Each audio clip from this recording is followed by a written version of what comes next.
And I'm going to be introducing now Zach Rowland and the Belleview Boyz. They're going to be doing another original song for us. They did a song back in March it was called Dwelling Place for God, and it was based on our 222nd anniversary verse. So I'd like to introduce this song. All I know about it, it's called Track 2. That's all I know. I'm sure Zach will tell you more. Well, thank you, James. It does have a name. It's called I Don't Know Your Heart. And before I sang it, I never usually say too much before we kick it off. I usually just say something awkward and ask Christian to start playing and we go. But I wanted to kind of introduce this one a little bit. It covers a pretty tricky topic, one that I don't think is really talked about much in Christian music. And with Tink being so zealous about missions and evangelism, it sparked an inspiration behind this song that encapsulates the challenges of evangelizing to a dear friend who's rejecting your spiritual advances and when the clock is ticking. So as Christians, our job is to plant the seed, but we can't force people to make this choice. So before I sing, I wanted to read the parable of the sower that kind of goes hand in hand with this song. It says, "Hear then the parable of the sower. When anyone hears the word of the kingdom and does not understand it, the evil one comes and snatches away what has been sown in his heart. This is what was sown along the path. As for what was sown on rocky ground, this is the one who hears the word and immediately receives it with joy, yet he has no root in himself, but endures for a while. And when tribulation or persecution arises on account of the word, immediately he falls away. As for what was sown among thorns, this is the one who hears the word, but the cares of the world and the deceitfulness of riches choke the word, and it proves unfruitful. As for what was sown on good soil, this is the one who hears the word and understands it. He indeed bears fruit and yields, in one case 100-fold, in another 60, and in another 30. So please listen to the words for this one, and really hope you enjoy it this morning. Christian?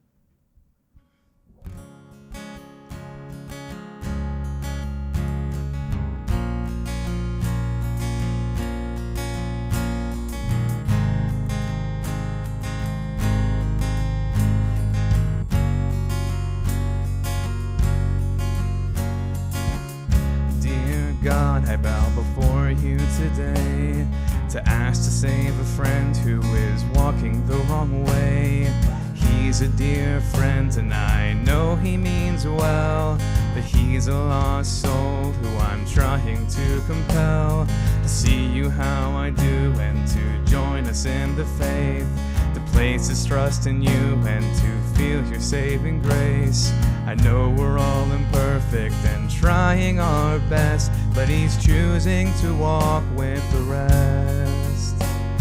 I come before you worried because things look grim, and I wanted to share with you what I told him. I don't know your heart, but I know where you are. I see how you're hurting and that you've strayed far. I know of a Savior with grace beyond compare. He's calling for you to come and join him there. You've been my friend for years and I've asked you a lot, and this is the hardest battle that I've ever fought. I see your struggles and I'm imperfect too, but I'm asking this because I love you.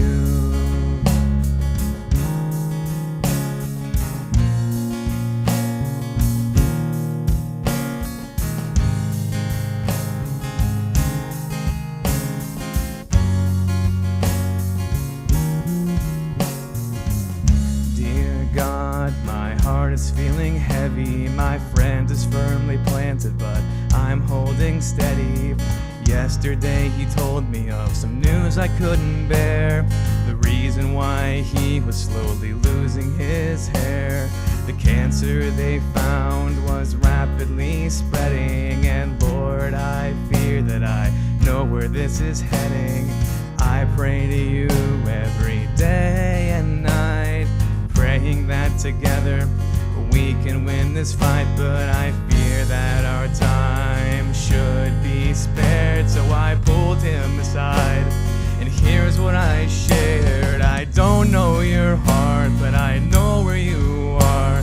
I see how you're hurting and that you strayed far.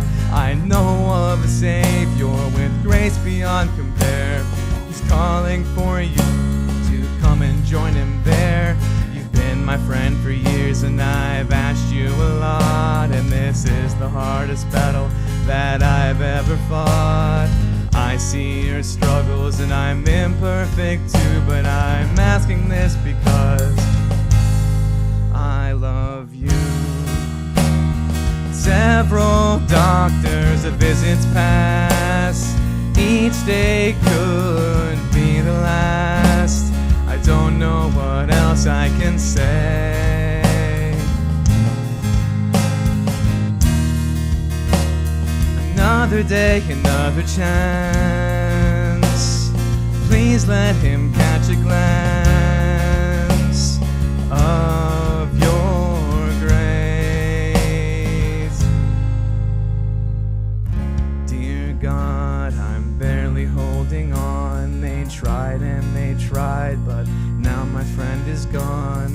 I stood beside him during his final days, listening closely to see if something changed, and I could tell you were working, but did you need time? And if you could save the thief on the cross, then could you save mine?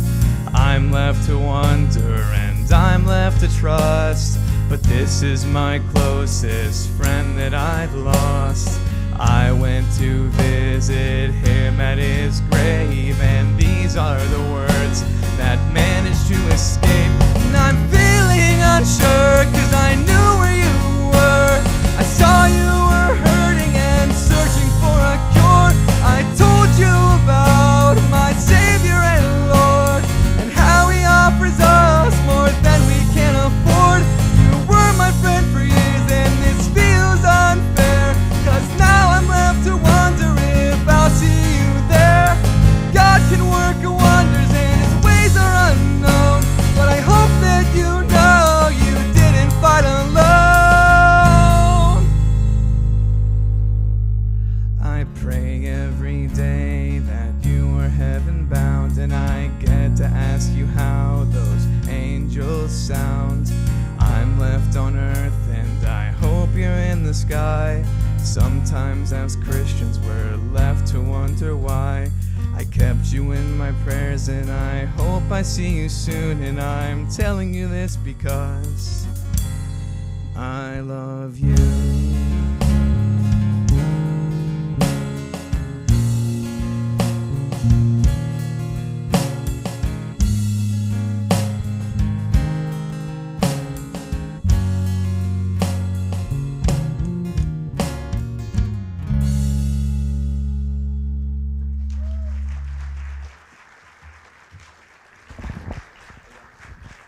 Thank you, Zach and Derek and Christian. Appreciate it very much. You did a great job, Zach, writing. He wrote it and arranged it and everything. So thank you, Zach.